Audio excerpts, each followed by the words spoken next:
Adição, pessoal, tudo bem? Estamos aí voltando para nós falarmos de Apocalipse, capítulo 14, né? Onde nós paramos na nossa série Apocalipse. E nós vamos lá, vamos para a leitura do versículo 1 até o versículo 5. Nós temos um contexto aqui da canção dos 144.000, né? Vai dizer assim: depois olhei e vi o Cordeiro em pé no Monte Sião. Com ele estavam 144.000 pessoas que tinham o nome dele e o nome do pai dele escrito na testa delas. Então ouvi uma voz do céu que parecia o barulho de uma grande cachoeira ou o som de um forte trovão. A voz que ouvi era como a música de arpistas tocando as suas harpas. Os 144.000 estavam diante do trono e os 4 seres vivos e os líderes e cantavam uma nova canção que somente eles podiam aprender. De toda a humanidade, eles eram os únicos que tinham sido comprados por Deus. Eram os que se conservaram puros porque não haviam tido relação com mulheres. Seguem o Cordeiro aonde ele vai. Entre todos os seres humanos, eles foram comprados e foram os primeiros a serem oferecidos a Deus e ao Cordeiro. Eles nunca mentiram, nem cometeram nenhuma falta. Esse texto, ele está aqui fazendo alusão, como a gente viu lá no capítulo 7 de Apocalipse, ele fala dos 144.000. Então são remanescentes, né, do povo de Deus. Quando a gente fala do povo de Deus, não quer dizer que seja no geral, mas ele está falando especificamente da nação de Israel. Então, quando ele estava aqui se tratando dos 144.000, essa aqui é a canção dos 144.000, apenas somente eles poderiam cantar e aprender essa canção, certo? E aqui nós vemos que eles foram comprados. Quando fala que eles foram comprados, eles não se corromperam com mulheres, na verdade o que ele está dizendo é que eles não se contaminaram com o sistema do anticristo. O que ele quer dizer aqui é acerca da grande meretriz, né, que a gente falou aqui, e também com todo o sistema mundano, todo o sistema do anticristo, seja antes da sua revelação, né, seja antes da sua ascensão na terra, ou até mesmo depois, eles não se contaminaram. E eles têm um selo de Deus, eles foram comprados, ou seja, eles são pessoas totalmente separadas por Deus. E esse cântico é justamente um cântico aonde esses 144.000, lógico que esse 144.000 não é um número de exatidão, mas é uma simbologia, como a gente falou em Apocalipse capítulo 7, da totalidade dos remanescentes, daqueles que vão realmente estar separados. Quando a gente pega esses 144.000 e a gente analisa, vai dar 12.000 de cada tribo, como falado em Apocalipse 7, né? Como eu já sempre venho dizendo, que Apocalipse ele tem pedaços de contextos espalhados em todo o Apocalipse. Então a gente leu lá Apocalipse 7, chega no 14, ele está falando um pouco ainda dos 144.000. Então quando ele está falando dos 144.000, que está sendo explicado lá em Apocalipse 7, o início dessa ação, né, dessa manifestação de Deus em meio aos remanescentes de Israel, que ele fala 12.000 de cada tribo, ou seja, o que ele quer dizer? Ele não quer dizer que Judá é maior do que Benjamim, ele não quer dizer que Manassés é inferior a Judá, não, ele não quer dizer nada disso. Ele quer dizer que existe remanescentes em todas as tribos e Deus os trata de uma maneira igual. Deus os tem guardado, Deus os conservou e irá conservar eles, que na verdade é o seu povo que está passando pela grande tribulação, porém eles acreditaram na mensagem. Apocalipse 7 diz isso. Eles acreditaram no Cordeiro, eles acreditaram na mensagem que os seus antepassados deveriam ter acreditado. Quando João escreve no capítulo 1, né, versículo 11, se não me engano, 10 em diante, ele vai dizer que ele veio para as ovelhas perdidas da casa de Israel, porém eles o rejeitaram. Então, quando isso acontece, essa rejeição é justamente a rejeição do Messias. Mas agora, inaugurando o período da grande tribulação, né, que nós havíamos falado sobre o arrebatamento, e após o arrebatamento, a inauguração da grande tribulação.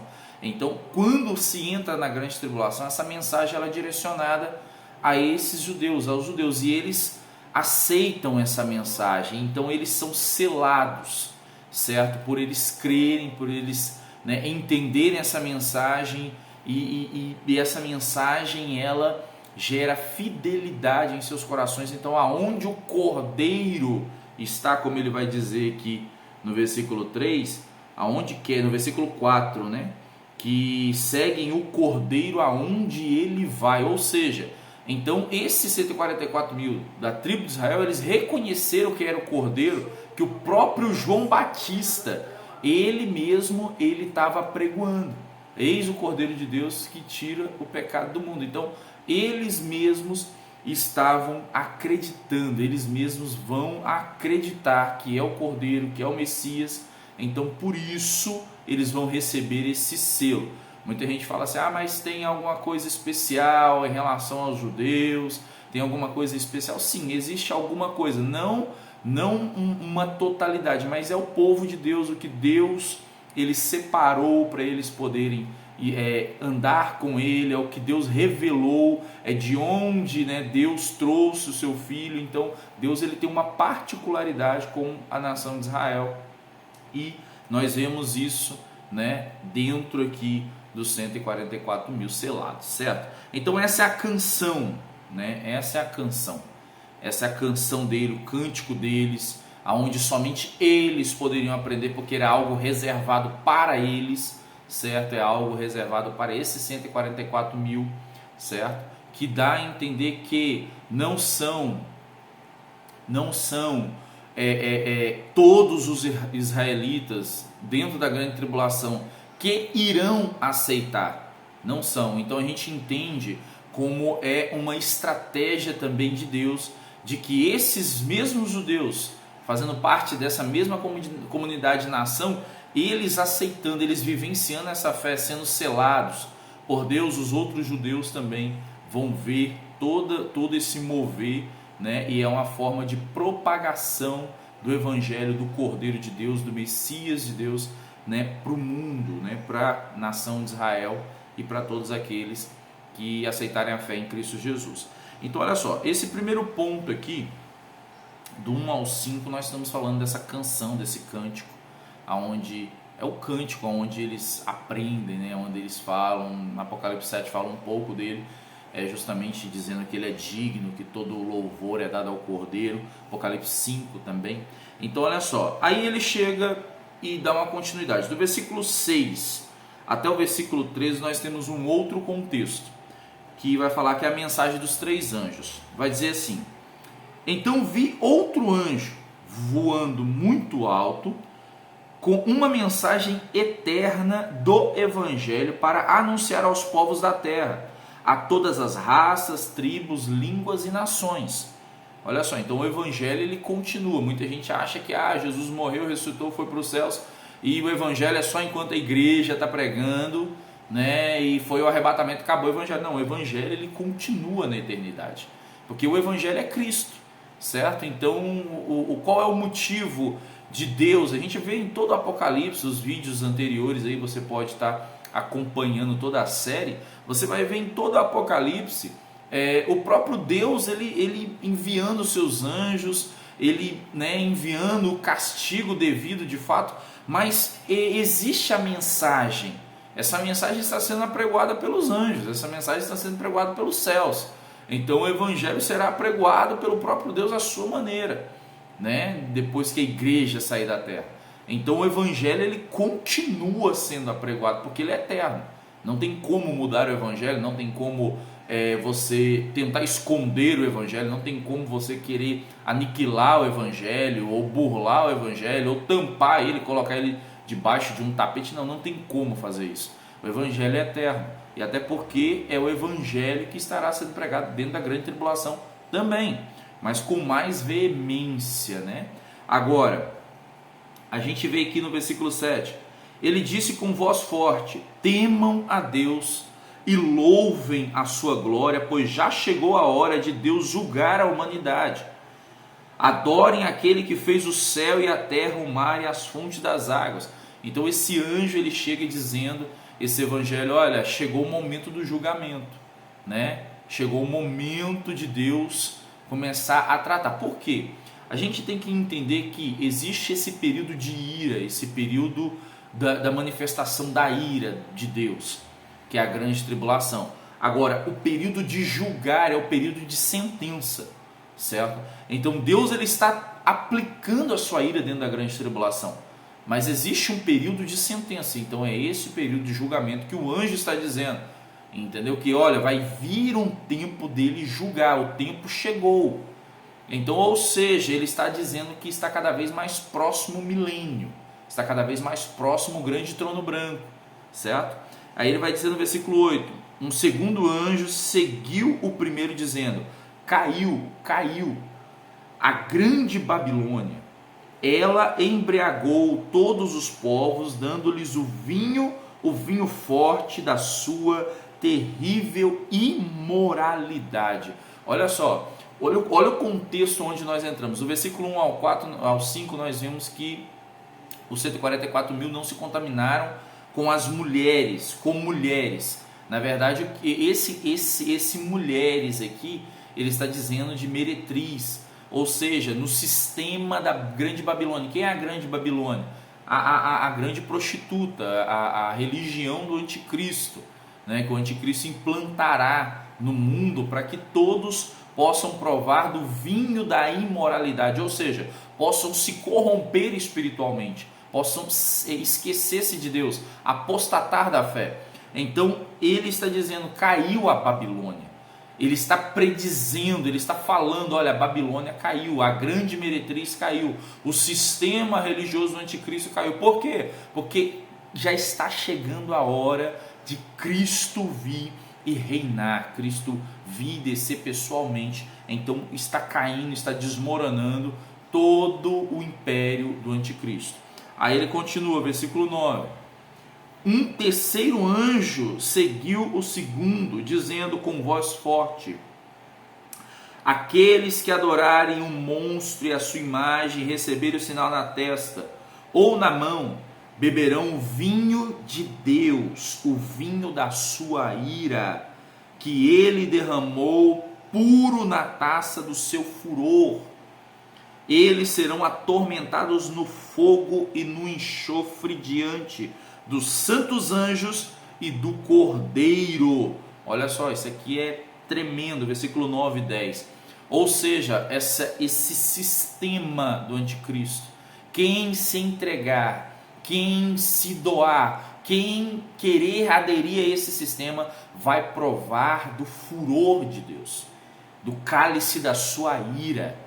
Quem querer aderir à marca da besta, que foi falado no capítulo 13, no vídeo anterior, quem queria aderir ao sistema do anticristo, quem querer viver uma vida apóstata, quem querer viver uma vida longe, continuar mantendo as suas práticas pecaminosas e não querer se converter e se arrepender dos seus maus caminhos, eles vão provar do furor de Deus, vão provar do cálice da sua ira, e a consequência é o lago de fogo, a consequência é a morte eterna, certo? Ele continua, versículo 11: a fumaça do fogo que os atormentará sobe para todo o sempre, é contínuo. O furor de Deus, a morte eterna é eterna. Eu acho que muita gente não tem noção do que é eterno. A gente tem uma média de vida de 80 anos nessa terra. A gente já sofre, a gente ainda fala: não aguento mais sofrer. Imagina eternamente. E o que o pecado faz? O pecado anestesia a nossa consciência. O erro anestesia a nossa consciência.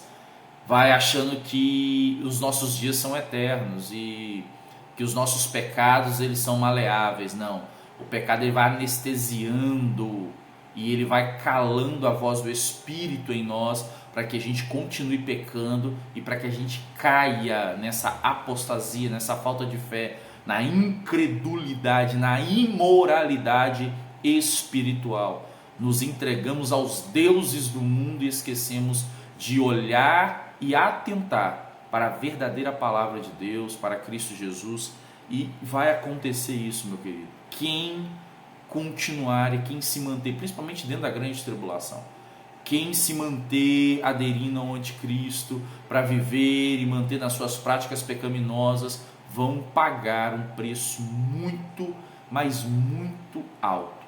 Então olha só, ele continua: ali não há alívio nem de dia nem de noite para os que adoram o monstro e a sua imagem, nem para qualquer um que tenha um sinal do nome dele, o 666, né? Como nós vimos no capítulo 13. Aí ele continua: isso exige que o povo de Deus aguente o sofrimento com paciência. Esse povo são aqueles que obedecem os mandamentos de Deus e são fiéis a Jesus. Isso é maravilhoso. Quem é fiel a Jesus tem recompensa. Quem é fiel a Jesus vai aguentar com paciência essa dificuldade, seja antes ou seja depois, né, no período da grande tribulação, os que aceitarem Cristo, viverem com Cristo, mesmo no período da grande tribulação. Então, essas pessoas, se elas suportarem com paciência, elas vão viver o gozo, a alegria de uma vida eterna com Jesus. Aí ele continua no versículo 13: então ouvi uma voz do céu que disse: escreva isso, felizes as pessoas que desde agora morrem no serviço do Senhor, ou seja, morrem servindo, morrem adorando a Deus, morrem não negando a Deus, não negando ao Senhor Jesus Cristo. E bendito, felizes, bem-aventurados são essas pessoas que vivem para servir ao Senhor, acreditando na recompensa da vida eterna. Felizes são esses. Aí ele diz: sim, isso é verdade. Responde o Espírito de Deus. Aquele, lembra em Efésios capítulo 1, versículo 14, o qual é penhor, mantenedor, garantidor da salvação. Então o Espírito de Deus diz: isso é verdade, porque quem se mantém em Jesus Cristo, ele estará salvo, ele vai garantir vida eterna. Elas descansarão do seu duro trabalho, porque levarão consigo o resultado dos seus serviços, ou seja, a recompensa, certo? E o último ponto, o último contexto do capítulo 14 é a colheita do fim dos tempos. A colheita do fim dos tempos. Olha só. Então olhei, versículo 14 até o último, que é o 20. Então olhei e vi uma nuvem branca. E ele diz assim, na qual estava sentado alguém que parecia um ser humano, com uma coroa de ouro na cabeça e uma foice afiada na mão. Outro anjo saiu do templo e gritou bem forte para aquele que estava sentado na nuvem: use a sua foice e faça a colheita, porque já chegou a hora de colher. A terra está pronta para a colheita. Depois, o que estava sentado na nuvem passou a foice sobre a terra e fez a colheita. Depois, outro anjo, que era o encarregado do fogo, saiu de perto do altar. Com voz forte, ele gritou para o anjo que tinha a foice afiada: use a foice e corte os cachos de uva da videira da terra, pois as uvas estão maduras. Então o anjo passou a foice sobre a terra, cortou os cachos de uvas da videira e os jogou no tanque da violenta ira de Deus, onde as uvas são pisadas. As uvas foram pisadas no tanque que ficava fora da cidade, e o rio de sangue que saiu desse tanque tinha 300 quilômetros de comprimento, por 1,5 metros de fundura. O que isso quer dizer? Muitas pessoas, muitos estudiosos vão dizer que esse aqui é um período de julgamento, mas também é um período do arrebatamento. Olha só, esse período, esse texto do 14 ao 20, ele está trazendo um período, ou seja, tanto do arrebatamento, que é o período da colheita, de tirar verdadeiramente o trigo do joio, certo? Não que não haverá uma outra colheita, né, dentro da grande tribulação, mas a colheita que ele está referindo-se aqui é justamente sobre o arrebatamento. Então olha só, é justamente sobre aqueles que permaneceram fiéis. Então quando ele fala que as uvas estão maduras, ou seja, já está um momento de ira, porque o momento de ira é o momento da grande tribulação. Então aqui você vê a sequência do arrebatamento, ou seja, colhendo os fiéis, e o momento da ira se entrando, ou seja, Deus colhendo as uvas, agora é o momento. E essas pessoas que ficaram para a grande tribulação, elas serão colocadas ali dentro do cálice, e ou seja, serão pisadas por Deus. Esse pisar, né, para poder gerar o suco, né, gerar aí o sumo da uva, é justamente aonde ele fala sobre esse derramamento de sangue, ou seja, a ira de Deus. Ele virá sobre a terra para poder punir aqueles que menosprezaram o nome de Deus, aqueles que negaram o nome de Jesus, aqueles que não quiseram servir a Jesus. Irmãos, mas vai haver uma chance de salvação na grande tribulação? Sim, vai haver, mas não vai deixar de existir a ira de Deus. Deus, ele vai aplicar a sua ira na grande tribulação, certo? Então aqui estamos vendo desse versículo 14 até o versículo 20, ele vai arrebatar a sua igreja. Existe a igreja, a colheita, o período da colheita está próximo.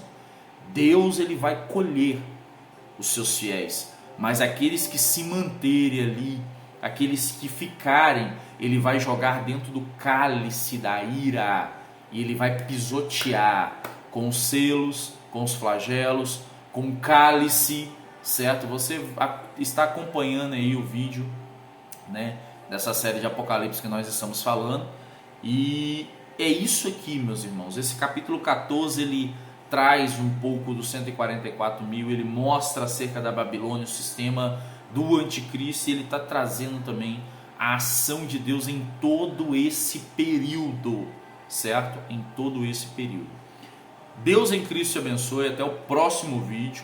Compartilhe esse vídeo, ajude a gente a compartilhar o canal, tá bom? Se inscreva se você não é inscrito, curta, tá? Que Deus em Cristo Jesus abençoe sua vida poderosamente.